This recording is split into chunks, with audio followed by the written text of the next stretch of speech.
ನಮಸ್ಕಾರ. ಜೊತೆಲಿ ನ್ಯೂಸ್ ಸುದ್ದಿಗಳಿಗೆ ಸ್ವಾಗತ. ಹಿಂದೂ ಧರ್ಮದ ಮದುವೆಗಳಲ್ಲಿ ಕನ್ಯಾದಾನದ ಶಾಸ್ತ್ರ ಇರುತ್ತದೆ. ವಧುವಿನ ತಂದೆ ಆನಂದದಿಂದ ತನ್ನ ಮಗಳ ಕೈಯನ್ನು ವರನ ಕೈಯಲ್ಲಿಟ್ಟು ಧಾರೆ ಎರೆದು ಇನ್ನು ಮುಂದೆ ತಂದೆಯ ಸ್ಥಾನದಲ್ಲಿ ನಾನಿರುವುದಿಲ್ಲ, ಅತ್ತೆ ಮಾವಂದಿರು ಆ ಸ್ಥಾನದಲ್ಲಿ ಇರುತ್ತಾರೆ ಎಂದು ಮದುವೆಯ ಎಲ್ಲಾ ಆಚರಣೆಯ ಅರ್ಥವನ್ನು ತಂದೆಯೊಬ್ಬರು ತನ್ನ ಅಳಿಯನಿಗೆ ಹಾಗೂ ಬೀಗರಿಗೆ ಹೇಳುತ್ತಿರುವ ಈ ದೃಶ್ಯಗಳನ್ನು ನೋಡಿ ಕೇಳಿಸಿಕೊಳ್ಳಲೇಬೇಕು.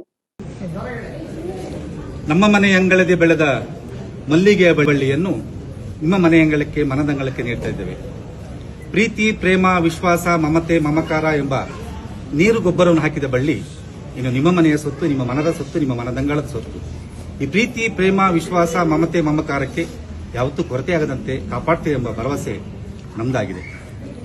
ಹಾಗೆ ನಮ್ಮ ಕರುಳ ಬಳ್ಳಿಯು ಯಾವುದೇ ತಪ್ಪು ನಿಪ್ಪು ಮಾಡಿದಲ್ಲಿ ನಿಮ್ಮ ಮಗಳಂತೆ, ಮನೆ ಮಗಳಂತೆ ಸಾಕಿ, ಸಲಹಿ, ತಿದ್ದಿ, ತೀಡಿ ಮುನ್ನಡೆಸುವ ಜವಾಬ್ದಾರಿ ಕೂಡ ನಿಮ್ಮದೆಂದು ನಾವು ಭಾವಿಸಿದ್ದೇವೆ. ಇಂದಿನಿಂದ ನೀವಿಬ್ಬರು ದಂಪತಿಗಳು. ಸಹಕಾರ, ಸಹಬಾಳ್ವೆ, ಸಮನ್ವಯ, ಸಹಕಾರ, ಸರಳತೆ ಬದುಕಿನ ಮೂಲಮಂತ್ರ ಆಗಿರುತ್ತದೆ. ನೀವು ಪರಸ್ಪರ ಪ್ರೀತಿಸುವುದು ಮಾತ್ರ ಅಲ್ಲ, ಪರಸ್ಪರನ್ನು ಗೌರವಿಸುವುದು ಕೂಡ ಅತಿ ಅಗತ್ಯ. ಪರಸ್ಪರರ ಬಂಧುಗಳನ್ನು ಕೂಡ ಗೌರವಿಸುವುದು ಕೂಡ ಅತಿ ಅವಶ್ಯಕ.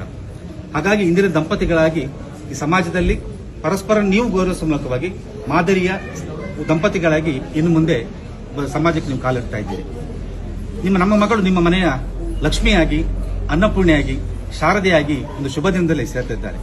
ಹಾಗಾಗಿ ಈಕೆ ಮುತ್ತೈದೆಯಾಗಿ ಇಂದಿನಿಂದ ನಿಮ್ಮ ಮನೆಗೆ ಸೇರ್ತಿದ್ದಾಳೆ. ತಾಯಂದ್ರು ಸಾಕಷ್ಟು ಜನ ಸೇರಿದ್ದೀರಿ, ತಿಳ್ಕೊಳ್ಬೇಕು ಮುತ್ತೈದೆ ಅನ್ನೋದಕ್ಕೆ ಕಾರಣ ಏನು ಅಂತ ಹೇಳಿ.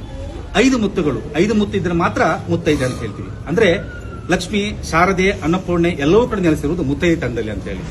5 ಮುತ್ತುಗಳಲ್ಲಿ ಒಂದು ಕುಂಕುಮ, 2ನೇದು ಮೂಗುನತ್ತು, 3 ತಾಳಿ, 4 ಬಳೆ, 5 ಕಾಲುಂಗರ ಅಂತ ಹೇಳಿ.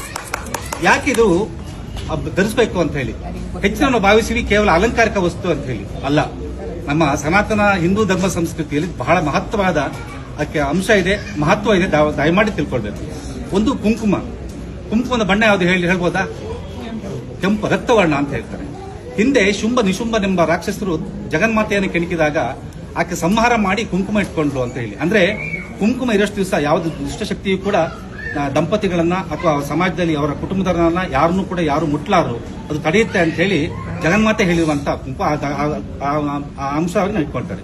2ನೇದಾಗಿ ಮೂಗುನತ್ತು ಇಟ್ಕೊಳ್ಳುವ ಉದ್ದೇಶ ಅಂತ ಹೇಳಿದ್ರೆ ದೇವಿಯ ಗರ್ಭಗುಡಿಗೆ ಹೋದಾಗ ಕಾಣುವುದು ಮೂಗುನತ್ತು.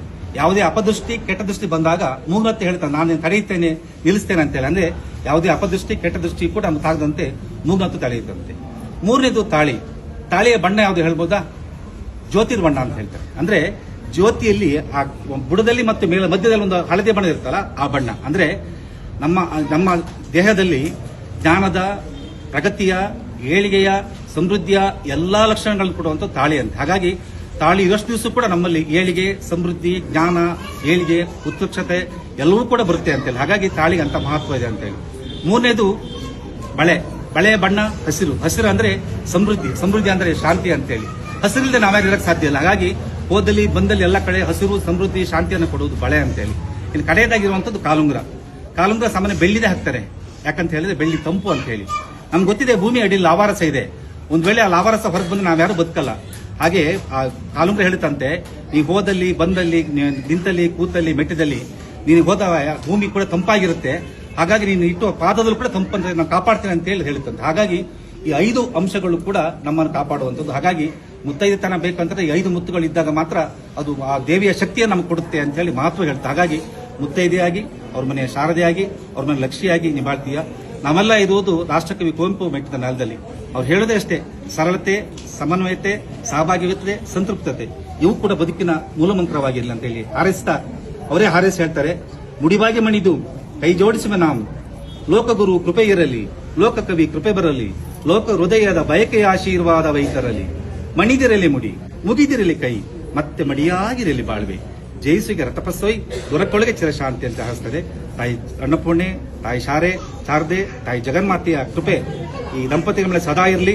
ಈ ಸಮಾಜದಲ್ಲಿ ಅತ್ಯುನ್ನತ ಆದರ್ಶ ದಂಪತಿಗಳಾಗಿ ಬಾಳ್ಯ ಅಂತೇಳಿ 10 ಜನರ ಪರವಾಗಿ ದೇವಿಯಲ್ಲಿ ಪ್ರಾರ್ಥಿಸಿ ನಮ್ಮ ಕೈಗೆ ನಮ್ಮ ಮಗುವನ್ನ ನೀಡ್ತಿದ್ದೇವೆ.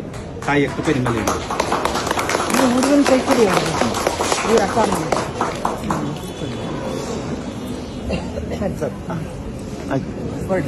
ಆಯ್ತು.